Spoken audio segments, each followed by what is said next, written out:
True horror story. The story of a strange book. A middle-aged and lonely man who lived well and happily in his home went home from work one afternoon like every other day when he suddenly found a book of approximately 20 pages in front of his door. The man was illiterate and could only read simple words, but he was tempted to take the book. He takes the book and brings it inside the house. When he opens the book again at home, a screen will appear that says, "Return the book to its original place," in big letters. The man closes the book. He thinks he's hallucinating, or maybe his eyes are weak because he's getting old.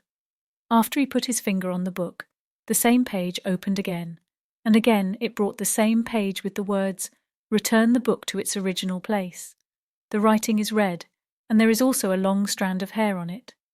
A man who is afraid does not touch a strand of hair, and when he turns to the next page, he sees it written, "Take my hair from this book, put it away, put it away." The middle-aged man puts the book on the TV and says, "What a ridiculous game." Then he says to himself, "Maybe it's because I'm tired from work or my eyes are burning." He says to himself that it's better to sleep a little so that my tiredness will go away. The man sleeps. When he gets up, he sees that it is dark. He goes to wash his hands and face. When he comes to the hall from the bedroom, he looks at the door of the hall and suddenly sees that the entrance door of the building is open and a woman with a white veil is standing in front of the hall and does not move. The man walks forward and says, "What are you doing here, lady? Who are you?" The woman does not answer. The man does all the work. The woman does not leave and does not react. She says to herself, "God, what should I do? If I call the police, all the neighbors and local people behind me will tell thousands of stories and say, 'Why did this woman go to her house?' I have nothing to do with him. What can a woman do? Maybe he has no place to spend the night except my house." And he was ashamed to enter the house. He was standing in front of the hall door. Then he closes the door of the building and locks it, and whatever he tells the woman to at least come and sit on the sofa, the woman doesn't pay attention. The man also eats dinner, and it is time to sleep. He goes to bed, turns off the lights, then he puts half of his body under the blanket. His eyes are open and he cannot sleep. With his eyes open, he sees a dark black shadow approaching him and realizes that it is the same woman behind the door.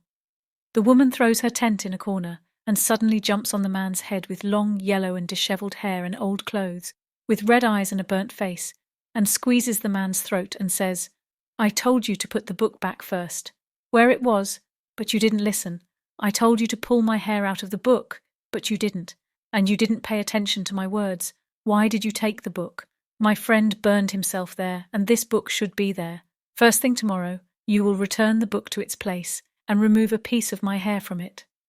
The man, who was suffocating from the strong pressure of the woman's hand, nods his head up and down as a sign of approval, and the woman lets go of his neck. The woman is leaving when the man behind her says, "This is really important to you. Why don't you pick up the book yourself and brush your hair from the book?"